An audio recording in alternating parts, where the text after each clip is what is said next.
start with doing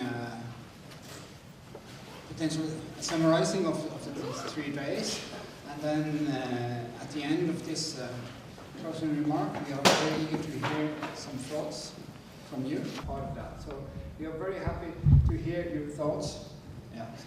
To hear your thoughts and to comment on what you have experienced and hopefully learned during these 3 days. It has been 3 fantastic days for us. We learned a lot. We have 4 very interesting case studies that each in their own way has approached subjects and themes that we are concerned with. We are now trying to take these 4 works as a kind of point of departure and using them to introduce some what we think has been kind of key elements or key thoughts that has occurred during these 3 days. And then again, we are happy to hear your feedback on this. So we have made some notes, and maybe only to add that there were, as has been mentioned at the very beginning, a series of common aspects to the 4 works. But it's true that the 3 days have informed us about other aspects we didn't think, or we couldn't think in depth. And these 3 days they give us the possibility to name them in another way. So one term that we think has been very present is the term translation. This has occurred in many levels. So we could talk about processes of translations. In that we mean that each of the 4 works contains translations. It contains translations from texts into visual representations, and then back again into texts.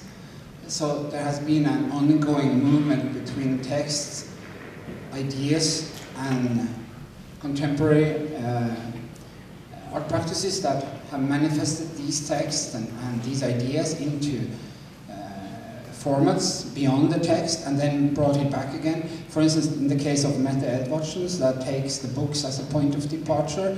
It translates the text, the book, into a situation, into an encounter with an audience.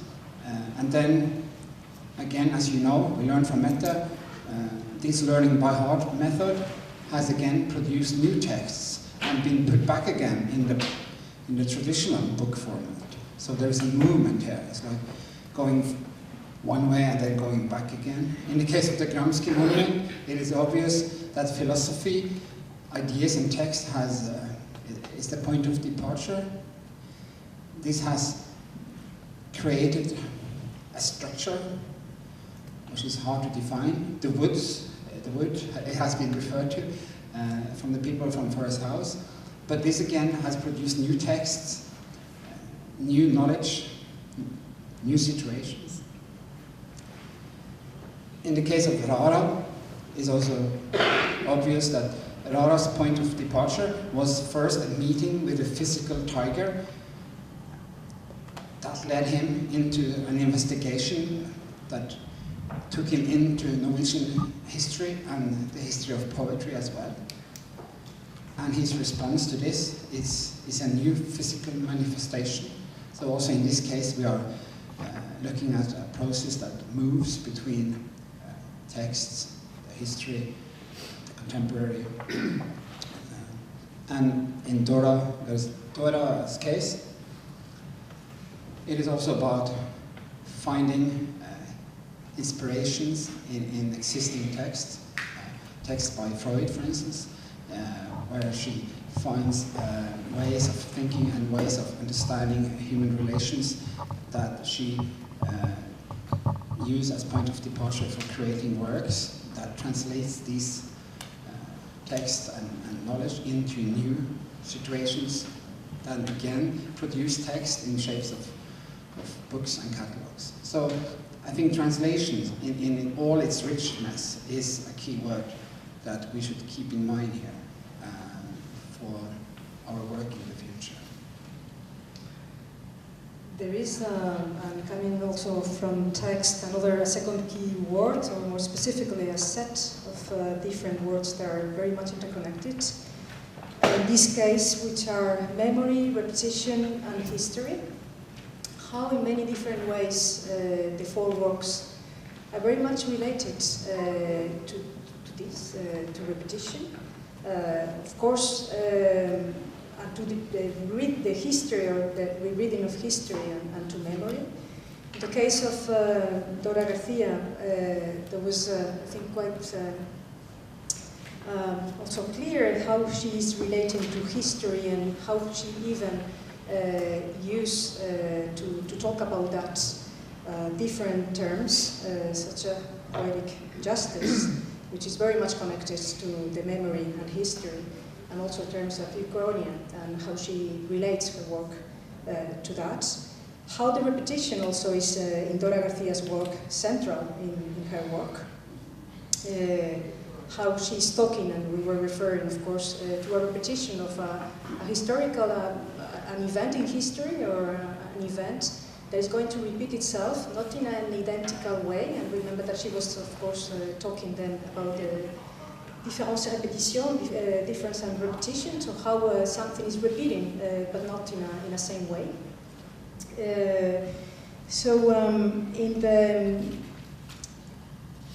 In the case of meta, I think that, of course, memory of how to memorize a text is very much linked, obviously, to the repetition, of course. We have been talking a lot about the reading to remember and the writing to forget, but we have been talking a lot about memory and how to share this memory. In the case of Raja, it's just very recent also, just a few minutes ago almost, that we have been talking about the relationship that your work establishes with history, and not only the rewriting of history, but who is writing this history, who is behind the narrative, and how also the cycle of history could repeat itself, unfortunately, but not in an identical way. That has to do again with a sort of repetition in history, or a cycle, which is not always the same. And of course, that has to do your work very much as well with memory. That was very much present in the discussions, and how to keep it, or to preserve this memory also. Of course, I'm coming also having a starting point text once again. Thomas Hirschel talks, of course, about history, and the starting point, if you remember, was how to contemporanize Gramsci, how to, let's say, also translate, but how to talk about this history, how to make a monument of what Gramsci was talking about. Thomas Hirschel started to talk about, and I mentioned it a little bit earlier, pure politics or pure love, and how to talk about that, or more specifically, the pure politics.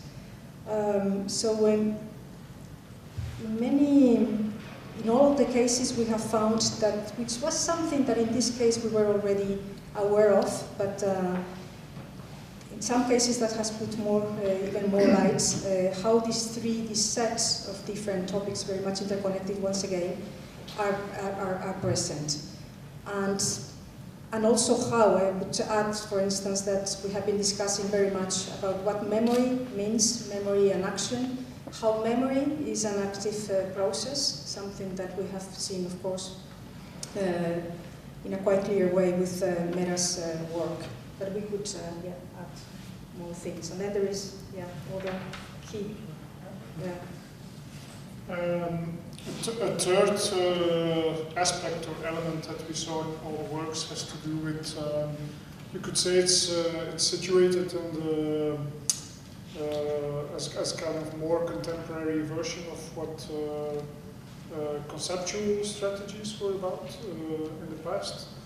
And because we noticed there are procedures, protocols, methodologies, ways of working that seem important for the four artists, and they are up to a certain extent.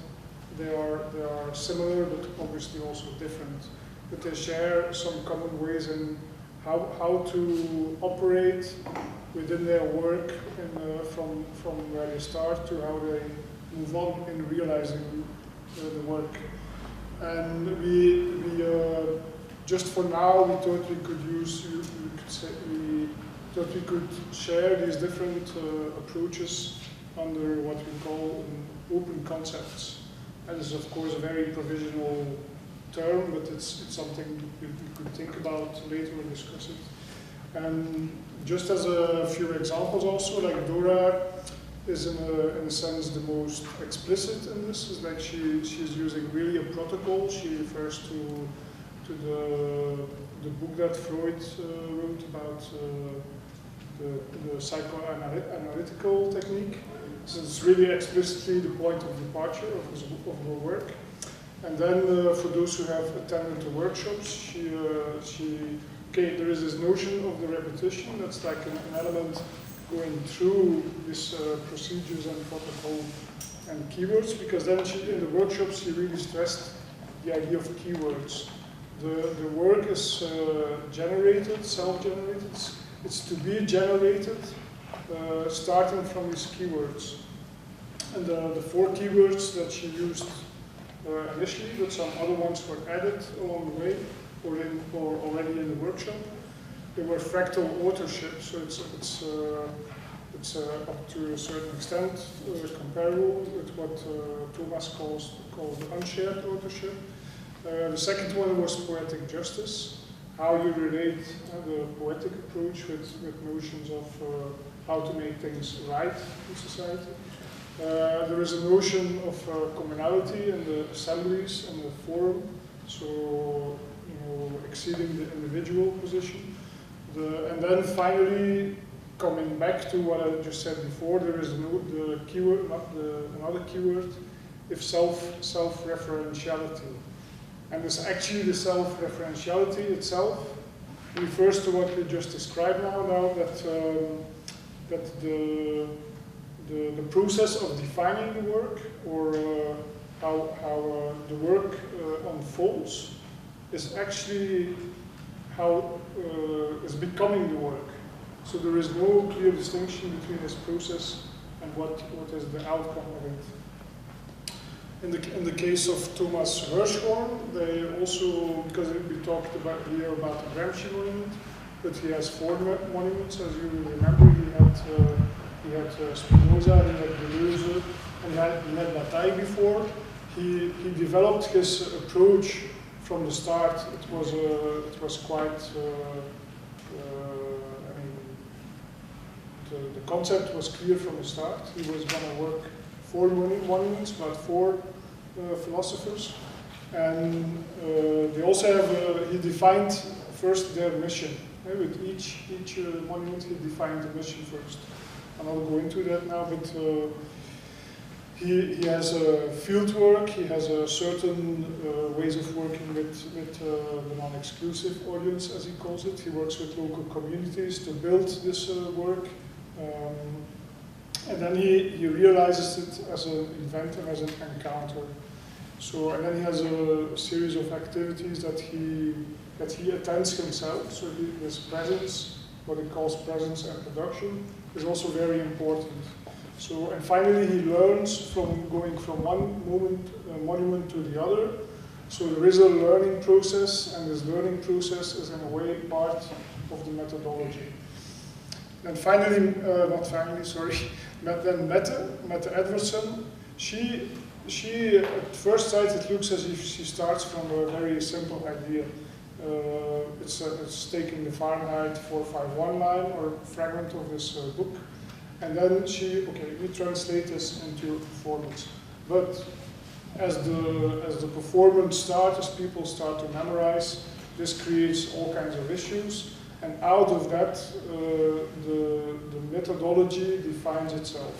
At some point, as she said, we didn't have a real plan, we only were going to memorize, and the plan kind of goes from let's say plan E goes to another plan.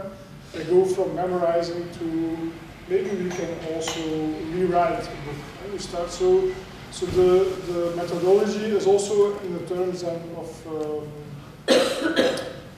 what Dora Garcia calls self-generating. It's quite similar. And then finally, I think Rafa Omarzat is not explicitly putting forward his methodology. He just developed this particular project. But for instance, but I think it's a very consistent way of dealing with how to relate to local history, to local culture, how to relate both to the international situation, his own origins, where he comes from, Afghanistan.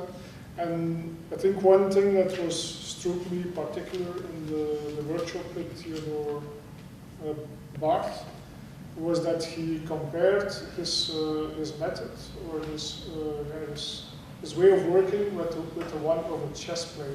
So that's a very clear methodology.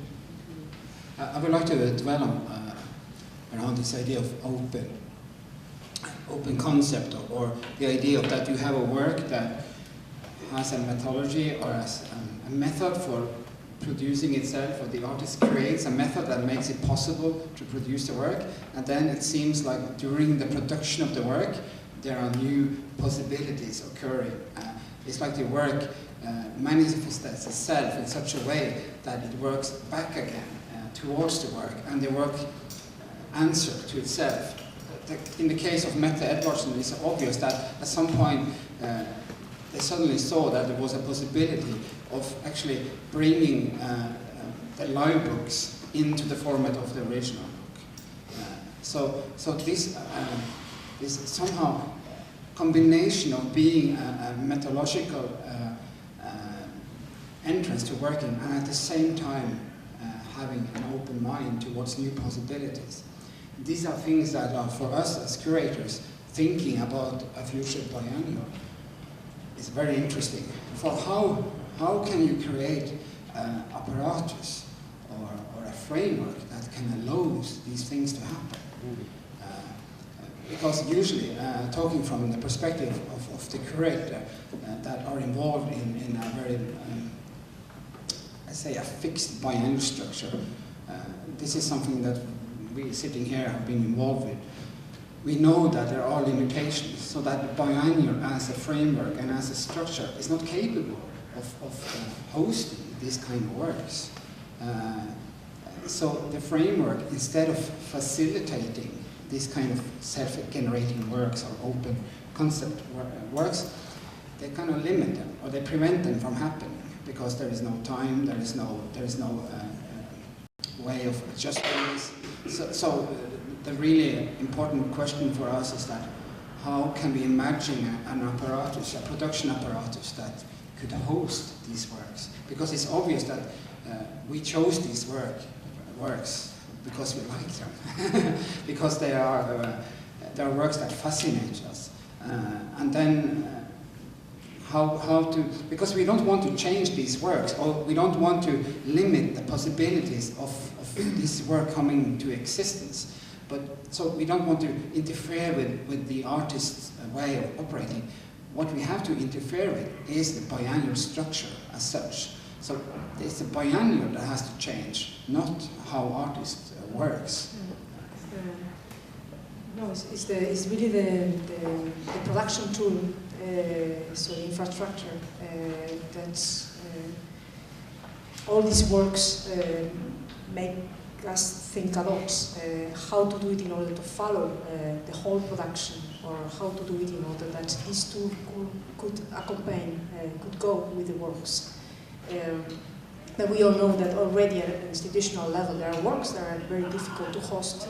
How to do it within the framework of a biennial is a quite different question, and that you pursue and that you go with them throughout the months and the years. We have last key words that which has been very present during these discussions is the idea of authorship or communality. So how a work is not somehow only owned or fabricated or produced or thought by the artist herself or himself, but how this work is also being shared by co-authors or all the people also working with them. So there have been different terms that connect to each other. We have mentioned, for instance, the fractal author, Dora. We have unshared authorship for Thomas Hirschen. And I mean, if we take also Meta's work, it is clearly a work that even when I take the books that have been produced, there are different, an addition nowadays of almost 3 authors, at least, the original author, the book that has written the book, and then Meta, who is behind the work. So there are in the 4 works, am I forgetting? Thomas Hirschen, Dora Garcia, or Dora from the very beginning, in many of her works, this idea of even delegating in a proxy, as she calls it, some of the performance, or part of the performance. This idea of co-authorship is quite present.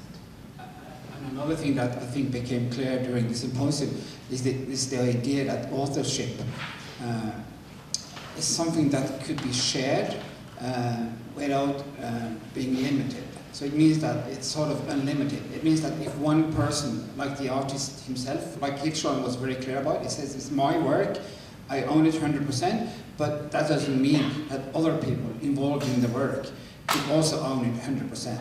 So authorship is not like a cake you have to split in pieces and take one piece by the other. It's something you can add on top of each other. And I personally think that is an interesting thought, and it also is in conflict with a more typical approach that if the artist involves other people to an extent that they somehow become co-creators, this would be a threat to the artist's authorship.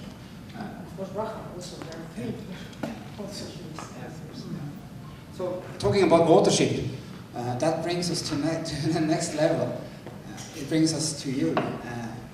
Also being co-authors and co-owners by this symposium, because you've been involved in processes that hasn't only been part of connected to the reflection about work.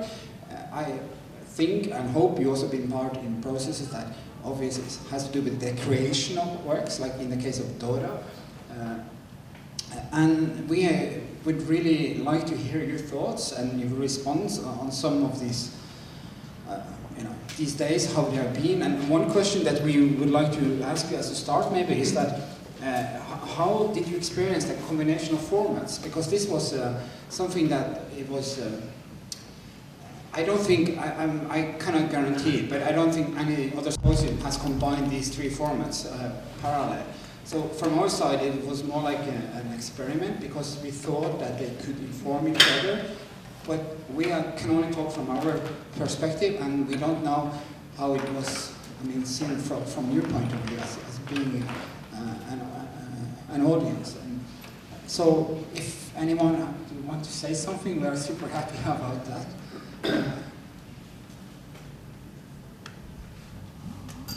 Come on. Well, unfortunately, I didn't get the whole first Wednesday. I got half of Tuesday, half of Thursday, and half of today. But the little bit that I experienced, I thought was really excellent. I mean, I left Dora's talk, you know, sort of feeling very, very engaged. It sort of opened up a lot of ways of thinking. And then today, I had the pleasure of having not just a one-on-one, but a three-on-one with Tyrone and, Eric and Avione, which was absolutely fantastic. I mean, it was just great to hear their experiences of working with Thomas. I mean, it was really, I'm also from New York, and for me it was, I mean, what a great project and what a great possibility to be able to meet them and talk to them in this way that I never would have ever had without this possibility. So, you know, I just wanted to say thank you. I thought it was really...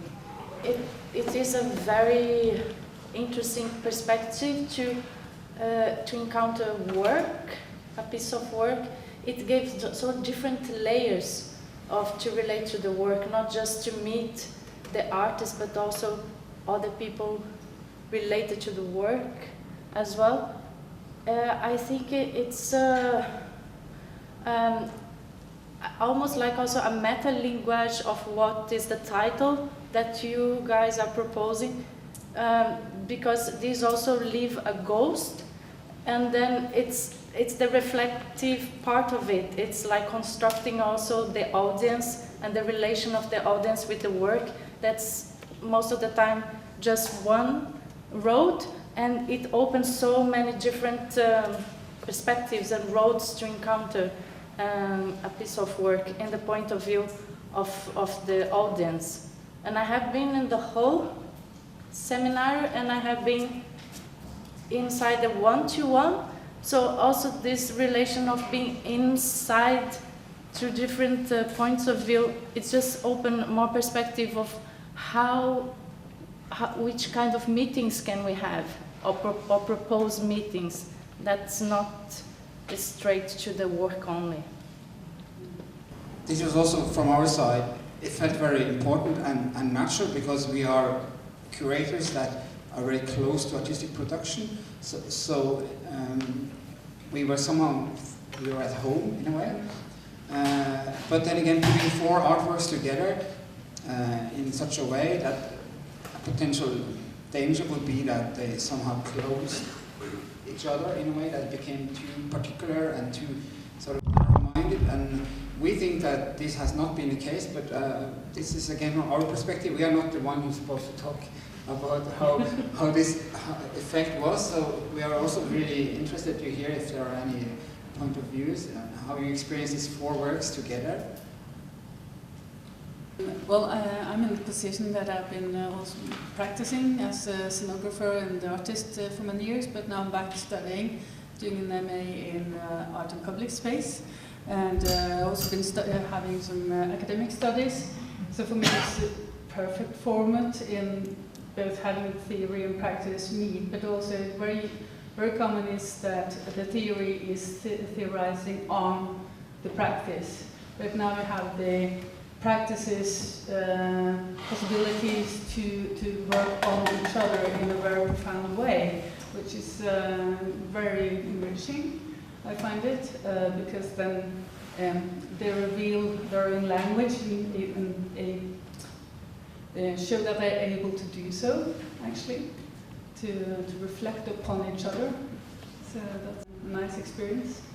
First of all, I want to thank you all, especially Pilot Institution, and all of you individuals who take part in this project or symposium.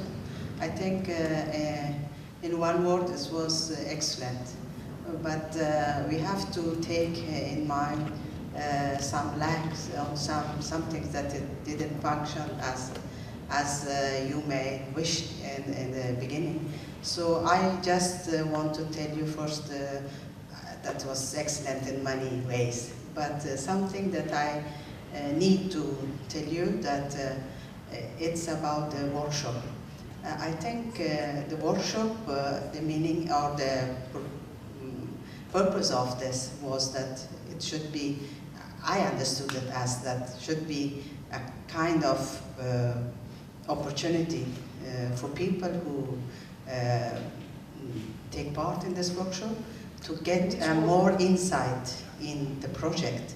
And that was not actually in practice the case related to the technical problems and to designing of this workshop.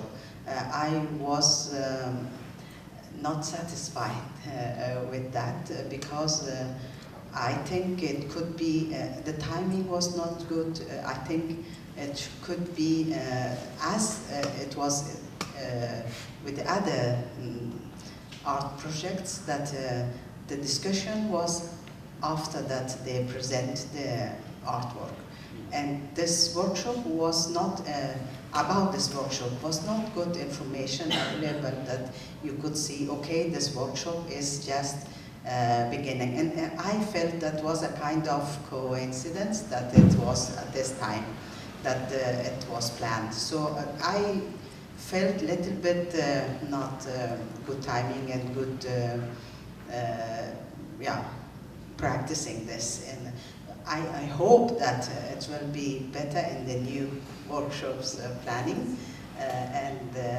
Yes, that's why I wanted to tell you that maybe as just a point of view, not as a critical point, very big, critical, but something that any art work could be better. In this perspective, we can see it. Well, thank you, Marian. I just would like to precise to the other, because there have been 4 workshops, and you're talking about 1 workshop. Yeah, it's important to mention it, because it's true that you're right. I think the other Rafa's ones workshop you are talking about. Just the one with Rahra yeah, project. No, just to that precise to the other persons, because right. the workshops were very different in their conception and in the way they could develop. They were very, very different. Meaning that, and we know that there have been problems. It was a very complex workshop, so that can give us many things to think, because that was very, especially complex for us. It's true that, and then added to that, added to the design or how to conceive the workshop.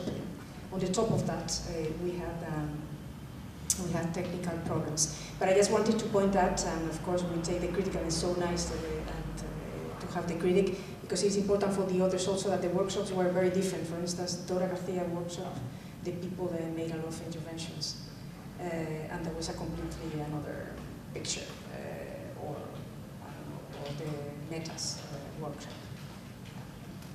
Well, for the workshop that I was in, I just want to say that again, for me it was a repetition and a translation again, because the piece moved on. I didn't hear Thomas, but I heard the people that worked with him. So it was a really interesting way. Of course, now I have to go revisit that work again.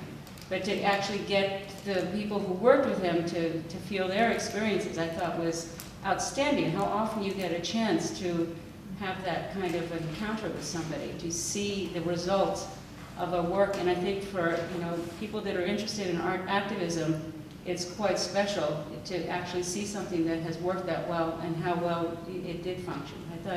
I thought that was, at least for my workshop, it was very nice. One thing that I would like to mention is that the symposium has been streamed, so you have access to it on our Facebook. It's live streamed. So just to let you know that. And we also, if you turn around, you will see that we also document this closing remark. So, because this is, again, as we said initially, for us this is not a conclusive symposium, but the idea mostly is for us to learn and to try to bring some of the things that we have learned during these 3 days and bring it further. If there are any other who wants to comment, we still have the opportunity. If you feel like closing, I have to say that we have a party here tonight at 5 o'clock with food and drinks, and we are of course very, very happy to see all of you here again, and we can socialize and we can continue talking and sharing thoughts about this. It's also related to the time, because it has been so intense and being here, and also the relation with the eating. I think it's also for me, it has a very important relation to it, because you also meet people that you are just seeing the same face, and you suddenly say hi, because you just met it. And then suddenly you are eating, and then you are talking, and you are also making those types of meetings that go even, the reflections go even deeper because of those meetings also. I agree. Actually, the symposium had actually 4 formats, not only 3. The 4th format being revealed. No, but for us that was very nice to have this sharing every day. That was important. Yeah, and this sharing is, the last sharing is tonight at 5 o'clock. Yeah, I can't say but else that for us it's been fantastic to have you as an audience and to have the artist present and to be able to go in depth in these 4 works. So thank you very much. You have seen, of course, this is why we were asking what do you think about the choice of works, because we were very curious also, because that gives already, let's say, a taste. Or what are the works that we are very interested in. So I think that gives a lot of information what we are working on. But I'm sure that we will have the possibility to continue discussing. Thank you very much. There was a super generous, we had an extremely generous audience and participants at the same time. So even if it is frontal, at least we didn't want to put that stage, because again, we wanted that this format could generate work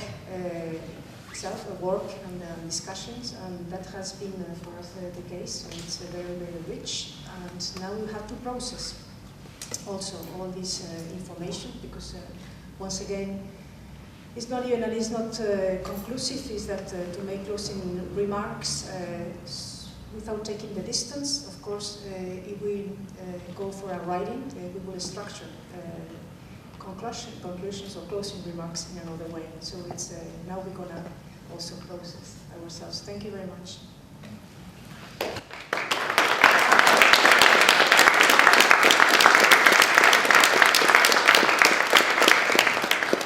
Thank you all.